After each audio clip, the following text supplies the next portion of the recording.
while it is critical for the governments of these regions to focus on their own problems, it would be a massive error to put regional cooperation on the back burner and to not allocate more resources and more time and more investment to regional cooperation. Welcome to Axis and ARC, brought to you by the MEA Institute for Strategic Studies, an entirely youth led think tank. We trace the lines of conflict, culture, and cooperation and connect the people driving what's next. I'm Abdel-illah Boukhezer, founder and president of the MEA Institute for Strategic Studies. In this episode, we turn our attention to Syria, a country emerging from over a decade of civil war, now facing the monumental task of reconstruction.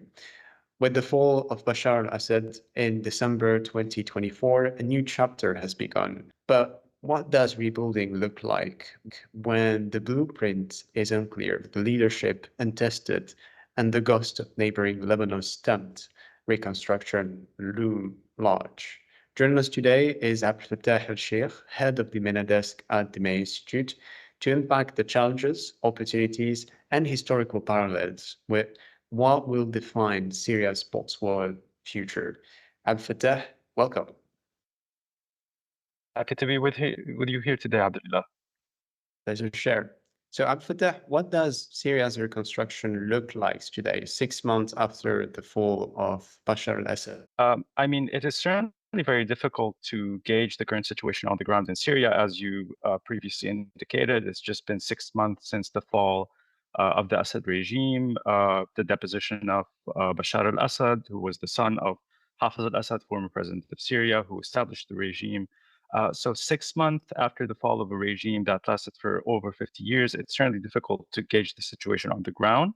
But at the very least, we can see that there are some green shoots that are emerging. The overall mood in the street, namely in Damascus and Aleppo, is certainly positive. A lot of people who work in business, a lot of people who own shops, and to be clear, historically, Syria has always been an SME economy. Perhaps if you ask people in the street what an SME is, they might not agree with you on the analysis, but from a more of a microeconomic perspective, Syria has historically been an SME country. So a lot of SME owners, especially in Damascus and the old city, are very optimistic. You can see, as I previously said, green shoots of optimism. The situation with the country's overall finances is stabilizing. It is not all the way there, but it is stabilizing, especially with the recent lifting of the sanctions. We are starting to see more capital inflows into the country, albeit these are not substantive. There are certain improvements when it comes to the infrastructure. Uh, for example, the international airport in Damascus and the regional airport in Aleppo have been fully functioning, with the exception of yesterday, given the current situation in the region, have been fully functioning since February of this year. There has been, certainly you can see it, for example, if you're traveling from Lebanon to Damascus or from Amman to Syria via northern Jordan, you can certainly see that there's more traffic, there's more people, there's more exchange of goods and services. So overall, again, I want to reiterate this idea. The situation is leaning positive in order to use political lingo, but then again, the sample is too small to fully evaluate. But if you want to ask for my personal opinion, it's looking good. But there's no consensus about this. And I think that we need a wider sample in order for us to decide this. We saw during the war that citizens of Syria were very pessimistic. The mood was very gloomy. People didn't see an outlet for the improvement and the betterment of their lives. So right now, there's a lot of optimism, which is certainly a step forward. Basic. If we can delve deeper into the details of the reconstruction of Syria today, who are the key players, both domestic and international, shaping the reconstruction agenda of Syria? Certainly, the current government of Syria that is managing the transition is certainly a key actor. They have a critical responsibility in not only reshaping the government bureaucracy and hiring for competencies, but also looking at the structure of the government, which was under the Assad regime extremely outdated, extremely bloated, extremely lacking in competencies. So the current transition government is certainly a critical actor on all fronts, and we will certainly develop on that in a bit. But then again, you need to take into account the role that regional actors play, be it in terms of them giving the green light to their companies to go into Syria and to start reconstruction work. This applies namely to Turkey, which has certainly an outsized influence in Syria nowadays, and its companies are actively jockeying in order to present themselves as the most opportune actor, shall we say, to take on heavy reconstruction projects and heavy rehabilitation projects. There's no escaping the fact, of course, that other regional heavyweights, namely the Kingdom of Saudi Arabia and the United Arab Emirates, and also the state of Qatar, are also key actors, namely because they have a vested interest in the reconstruction in Syria for a variety of reasons. From purely business perspective, of course, their companies are also heavyweights, and they would be very interested in business opportunities in a country with a pre-war population of 24 million. But also, on the other hand, the GCC countries want a stable region. They have been actively working towards that, and that, of course, a stable region would include a stable, robust, active, vibrant Syria. Of course, other regional players, perhaps not as much heavyweights as, for example, Turkey or GCC countries, but that are right next to Iraq, so close neighbors that have a vested interest in a stable and prosperous Syria, namely Iraq, Jordan, Lebanon, also have a role, albeit their role is still emerging. We still do not fully understand how these countries or the private sector and how these countries or the private sector in these countries will actively partake and participate in the reconstruction of Syria. So that is an overview of course, I mean, there's no escaping the fact also that major international powers, namely the United States of America and the EU, when it comes to Western countries, also have a vested interest in the reconstruction, albeit right now we don't see too many signs on the ground of how their role is going to shape up to be. We know, for example, that the EU lifted sanctions. Same applies to the United States, which is in the process of lifting sanctions. As we previously discussed, this is going to help capital inflows into the country, but we still do not fully understand how these countries are going to partake in the reconstruction, be it in the short term, where focus is usually by the EU and the United States, is initially on humanitarian services and stabilization efforts, and later on when it comes to wide-scaling reconstruction, and perhaps sorry, and perhaps just as a bit of a tangent, there's no escaping the fact that China is a major global actor. It is the world's second largest economy. Chinese companies are extremely competent and very vibrant and key participants in the economies of the wider region of East Asia, Southeast Asia. And so as a result, I would uh, throw China into the mix there, albeit so far we don't have any signals, not from the government of China and not from any major private Chinese companies on when it comes to their interest or their role in reconstruction in Syria.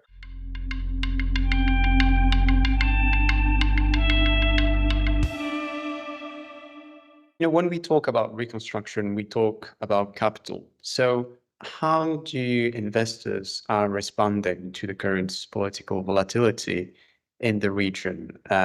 Is there any signs? Is there any FDI inflow coming into Syria right now? We've seen major shifts in regards to sanctions. So the EU had lifted sanctions. The US is in the process of lifting sanctions, but also you have different, as you said, investors from the Gulf countries, Saudi Arabia, Qatar, major investors in Syrian infrastructure, and also Turkey. How is what are the underplay behind it, and how markets are responding to it? I mean, when it comes to markets, I think that it's really important initially just to emphasize that the market is there and it is working its way out of the doldrums of war. So in the last week of May, actually, the Syrian Stock Exchange opened for the first time since 2021, which is a major development. Now, when it comes to capital inflows, this is to a degree still hard to measure and hard to evaluate and hard to gauge. Because, I mean, as you previously said, there's a lot of private sector actors and governments that want to invest in Syria. They want to have a robust presence in Syria. But then again, they're doing it in a bit of a one step forward, two step backwards sort of manner, because again, they're evaluating the situation, especially the hard to measure and somewhat strenuous security situation outside of Greater Damascus. Um, but going back to the main topic, again, it's very difficult to evaluate. But what we can say is that, for example, during the first week of May, Dubai Port Authorities, which is a major operator of freight ports around the world, signed an $800 million agreement with the current government in Syria to the seaport of Tartus. Tartus being one of the two major Syrian cities along the Mediterranean coast. It is the southernmost city along the Mediterranean coast, the northernmost one being Latakia. But it is a major port that historically has been a bit undermined by the port of Latakia. So this is certainly a major development. We don't have a full-on evaluation. I know that there's a lot of think tanks working on this evaluation. We can't fully say how many jobs this is going to create, but we certainly can say that an activation of the second port along the Syrian coast is going to allow Syria to gear its economy more towards competitive exports. It's going to create jobs. This is certainly going to entail also investment in infrastructure. So this is certainly a positive development, and I would say that this is the most salient commitment in terms of reconstruction and FDI in Syria, over the current year, over 2025.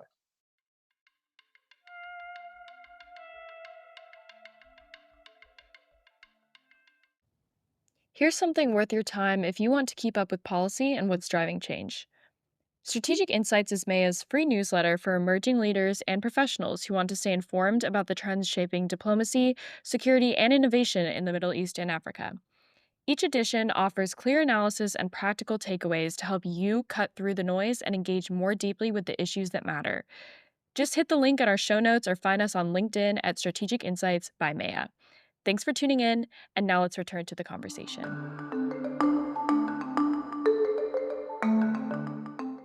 I think the main follow-up here question is, how the future of Syria looks like comparing to other neighboring countries. So how does the end of Syria's civil war compare to Lebanon's in the 1990s? And what does it mean for reconstruction? Especially Lebanon had the Taif Accords, legal political framework to end the civil war in Lebanon. Syria didn't have that. So how do you see it going forward? Can we see a transitioning phase? What can we expect next? I mean, the current situation in Syria and the post-bellum transition in Syria is certainly very interesting when compared to what happened in Lebanon in the late 1980s and the early 1990s. I think it is critical for us to underline and emphasize the fact that Lebanon and Syria are not carbon copies. Syria is not Lebanon. Lebanon is not Syria. It goes without saying. But that there are certainly, because of historical ties, because of cultural ties, because of linguistic ties, because of just the fact that they share a very wide border, that Syria is Lebanon's only land-based access point to the world, given the situation along the southern border. So if you take that into account, you can certainly see a lot of parallels between the end of the civil war in Lebanon in the 1990s and the current situation in Syria. And I can certainly tell you that the comparison does not paint Lebanon in the best of lights. But as you said, for example, in Lebanon, the civil war, a 15-year conflict which started in 1975 and ended in 1990, was underpinned by a legal text, by an accord, that is the Taif Accord, which was sponsored and endorsed by a number of major Arab powers, including the Kingdom of Saudi Arabia, the United Arab Emirates, Egypt, Algeria. So while Lebanon had that, for example, we do not see a legal text or an accord underpinning the current situation in Syria. And certainly, given the situation in Syria, Syrian authorities and Syrian citizens, and also major actors that want to support Syria and that are invested in a stable and vibrant Syria, as we previously discussed, Turkey, Kingdom of Saudi Arabia, the United Arab Emirates, the Arab League, the European Union, the United States, these actors should be aware of the limitations of reconstruction in Lebanon And they should actively work with the government, but also with civil society groups, with academics, with intellectuals, in order to steer the country away from a reconstruction which benefits, namely, the business class and the rich, and which impoverishes the middle class. And I would say, albeit this is pure conjecture, would orient the country to a financial crunch and a fiscal crisis, much like what happened in Lebanon in 2019. Absolutely. I think we can talk about the, I would say, the regional interests on that regards of Syria and Syrians. I think it's really on the strategic interests of Syria to move forward and really kind of push internal unity first, and then strengthen regional cooperation with Arab countries. I think we have major issues that are on the table. Water security is one of them, food security as well, but also energy security, which could seem a bit odd in regards to the wealth of Syria. But I think the way actually you operate these electric centrals in Syria and different Arab countries in the region is different. So you have foreign and external operators providing these resources. So I think really kind of understanding where we're going in the future, and especially we'll be seeing a new transitioning phase, but most especially, I think it will be interesting to look at how what would be the trigger of these negotiations. So what would be kind of the bargaining behind it? I want to box the actors in the answer into two wide groups, and they certainly have an interface, and they have every prerogative to develop an interface.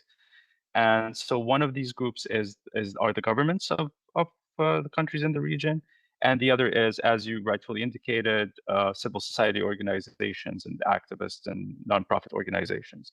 When it comes to the former, I truly believe that the pressure is simply an external pressure.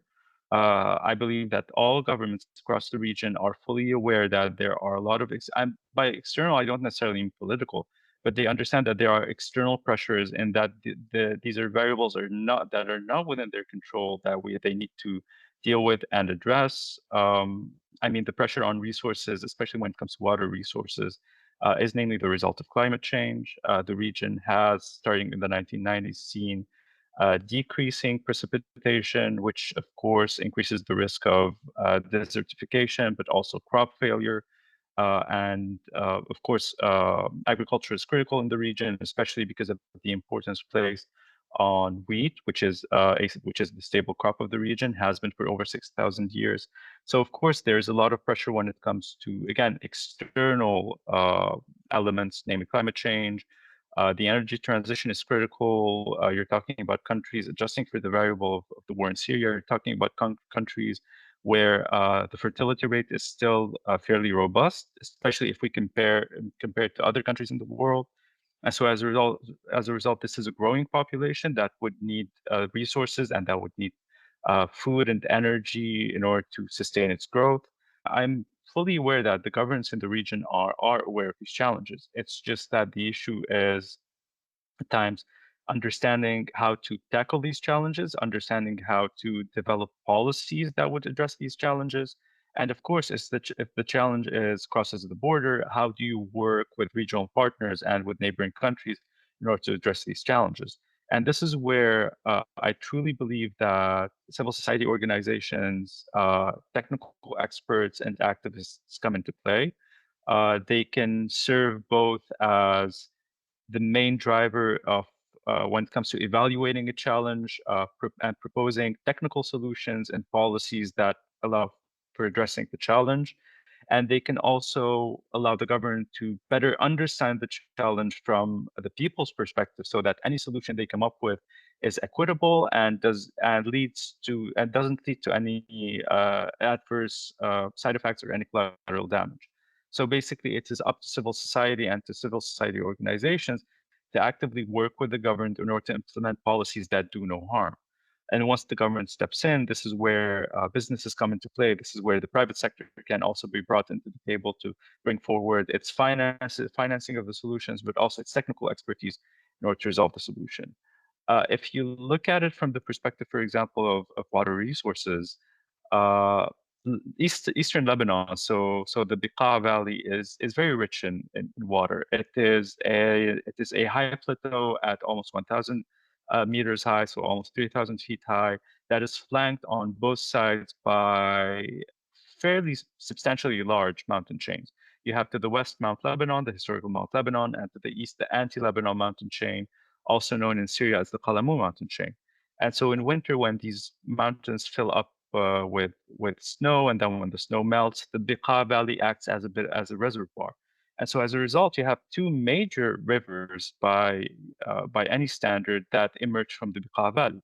One of them being the Litani, which runs exclusively in Lebanon. The other being Al-Asi, the Orontes River, which runs from Lebanon through Syria, through just 10 kilometers outside of Homs, then through the heart of the old city of Hama, and then it goes into Turkey and it empties out in the Mediterranean in Antioch.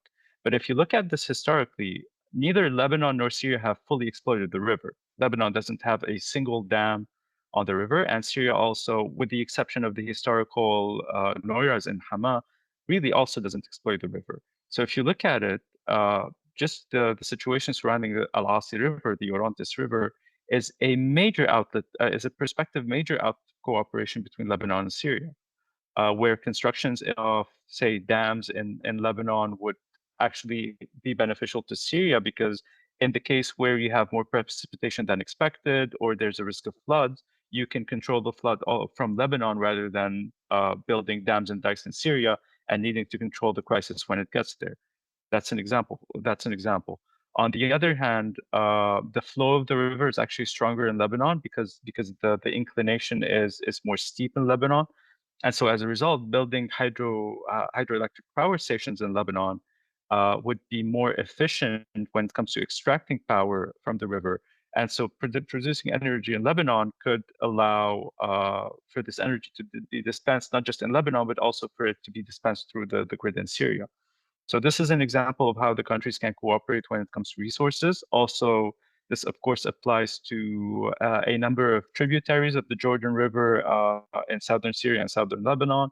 Albeit, of course, you have a fairly difficult situation to negotiate around that with Israel, laying claims also to the water of these tributaries and to the Jordan River. But also, in addition to that, going back to generating power and electricity, in a study from 2007, the World Bank actually placed Syria second in the region in terms of its potential to produce energy from photovoltaic cells, so from solar energy. It's only outpaced by Turkey, and this is namely because of the massive geographic size of Turkey in comparison to Syria.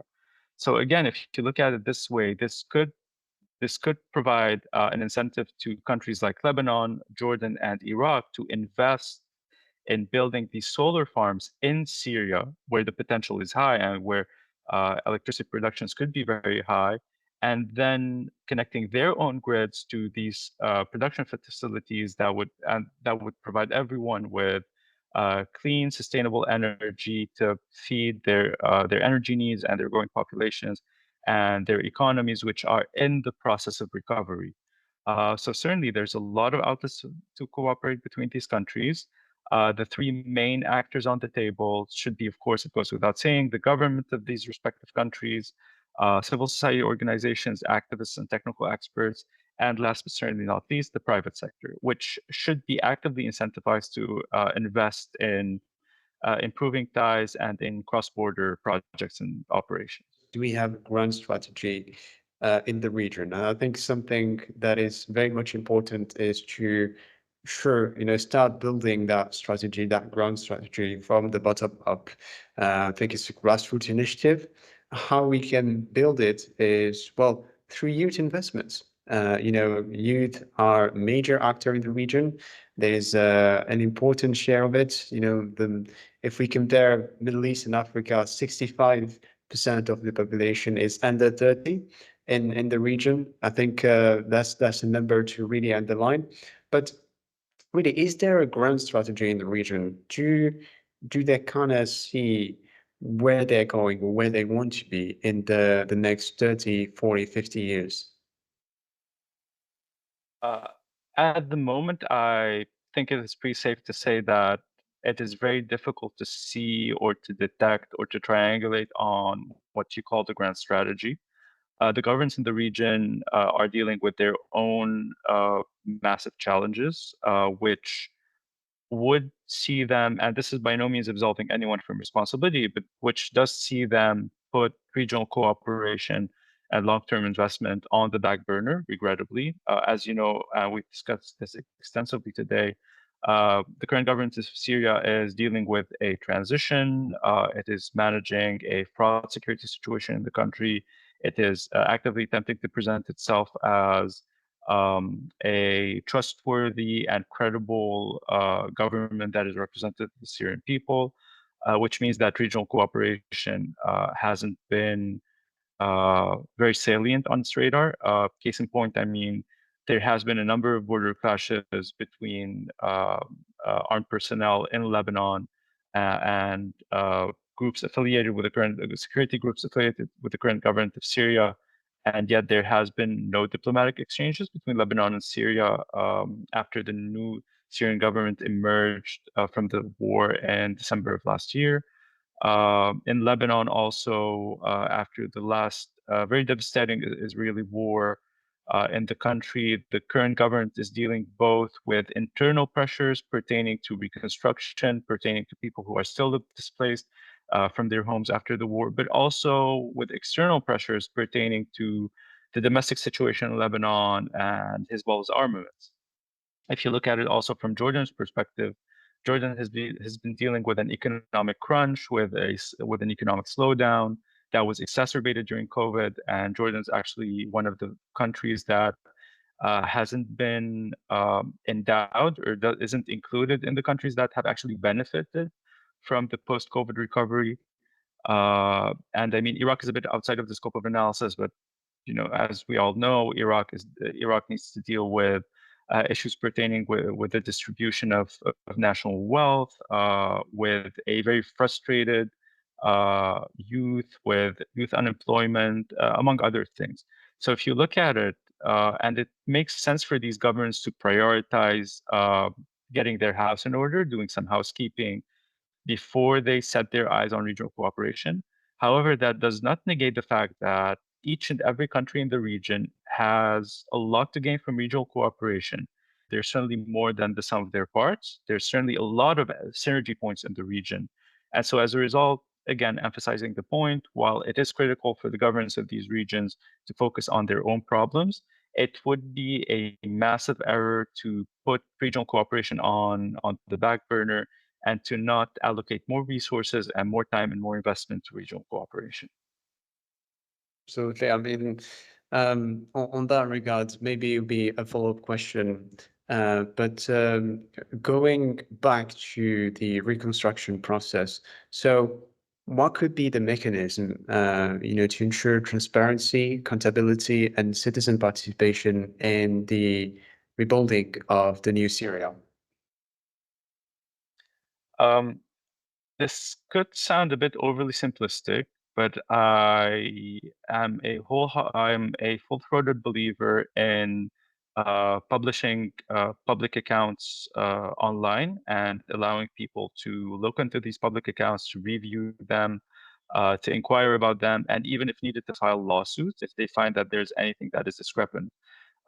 Because I mean, on one hand, the government's resources are the people's resources. The government isn't, I don't know, mining for resources in the asteroid belt. It's the main drive of public finances is taxation. And one of the main objectives of taxation is to better distribute national wealth, and in order to ensure that people do not become overly rich to the point where it puts strain on social ties, but also that people who are vulnerable are being taken care of. So if you look at it this way, the publication of public accounts is certainly critical. It increases the credibility of a given government or a given public structure of governance, like, for example, a municipality. It increases trust, it enhances transparency, and also it encourages citizens to organize themselves, for example, lawyers, civil society organizations, technical experts. When going through these accounts and when combing through the data, people are encouraged to organize themselves in order to basically work with a hive mind, to put their brains together to see if everything is right, if everything is okay, and if something is salient, if something feels that it is not that it shouldn't be there, if there are some numbers don't make any sense, the people can then organize to hold the government accountable. Another step would certainly be to review the law of public bids and public bidding, and to improve the law in order to increase transparency, in order to make sure that there are no subtleties there, that there are no insider trades, that there's no back dealing. Sorry. And also in order to ensure that the law opens up as much space as possible for new and emerging companies, especially local companies and national companies, but also perhaps SMEs, in order for them to be eligible for the bid and to be able to launch competitive bids. So this is at least when it comes to the initial phases, when you have a lot of work that should be done on legislation and on legislative texts. I am certainly a proponent of publishing public accounts and improving public bidding. So in order to increase the number of actors that can bid, but also in order to increase transparency.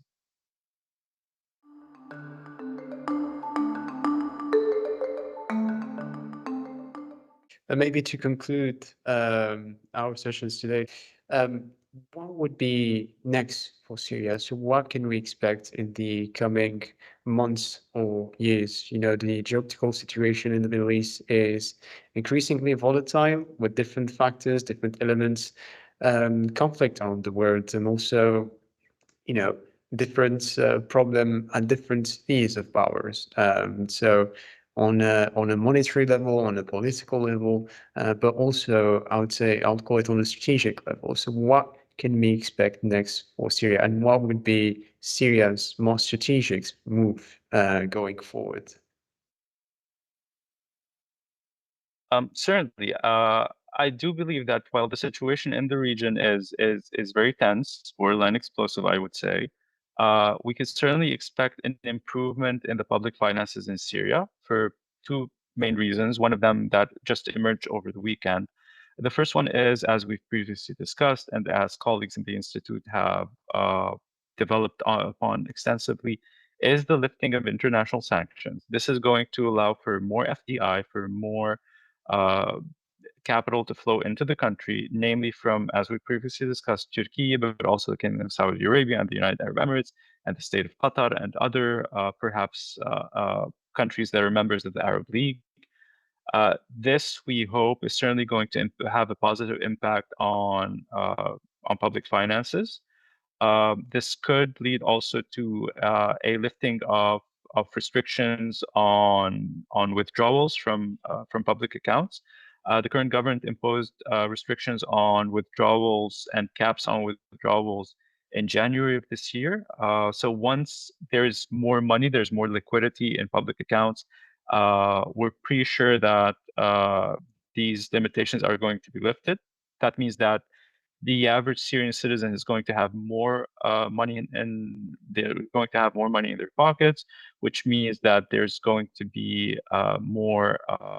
This is going to increase the size of the market, and this could also see some people invest in their own businesses, in startups, and in SMEs. Of course, we're not talking about anything along the lines of a tech startup, but still, SMEs are drivers of the economy. And even if someone sets up a small grocery shop, this is going to lead to financial turnover, and it is going to lead to growth. So when it comes to this, and despite the very challenging situation in the region, I think that Syria's economy on the micro level and on the local level is not going to be as impacted as, say, the economy of Iraq.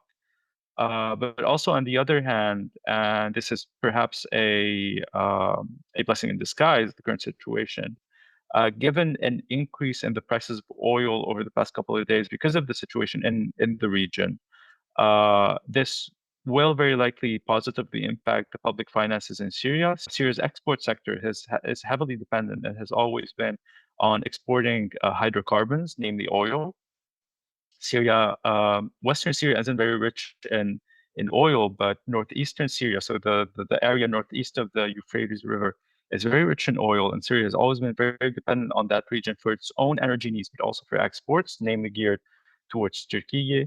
And so, as a result, right now, with the increase in oil prices, this could have a positive impact on public finances. This could increase the liquidity. This will be uh, better than the forecasts that were put in place by the current governments in Syria. This will lead to extra liquidity.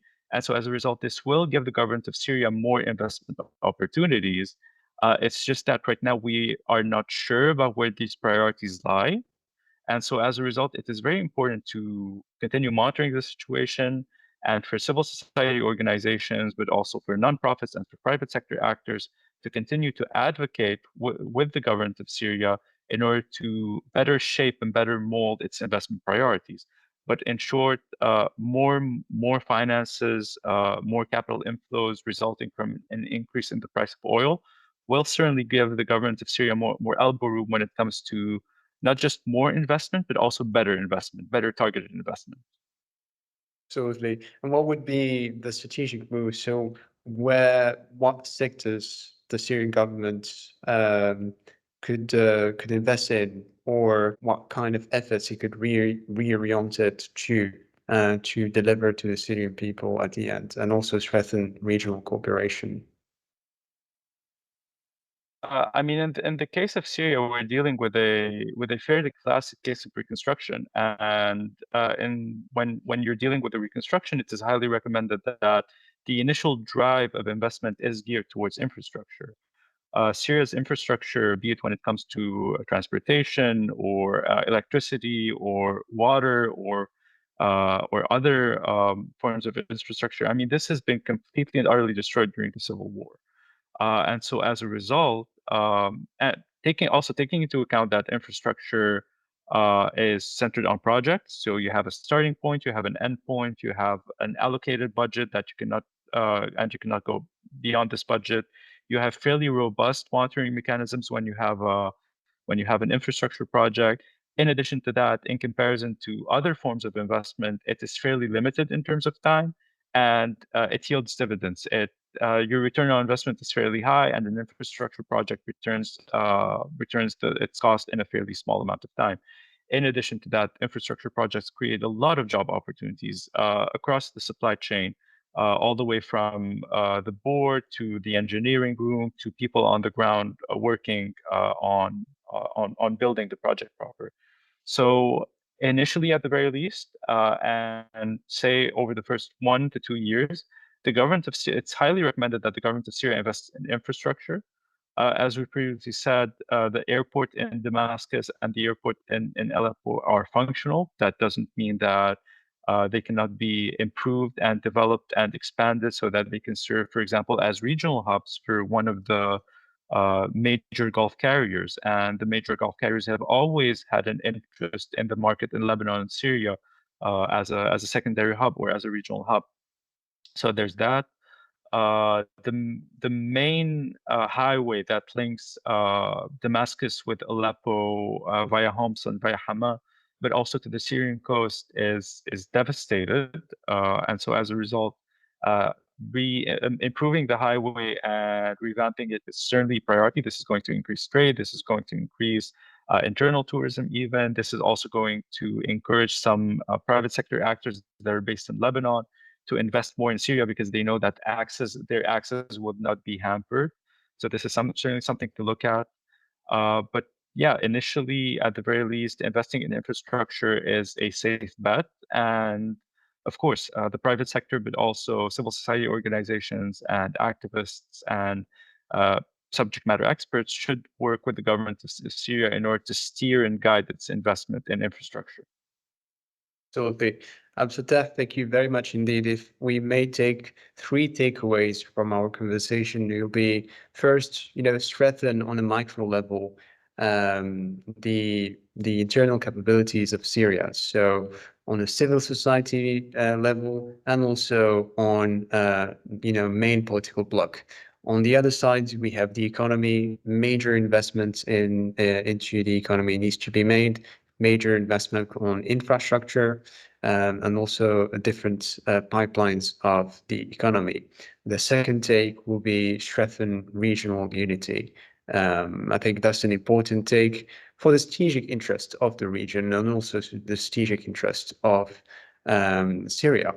I think maybe, and I think it's important to underline that the future should be done together in unity and peace.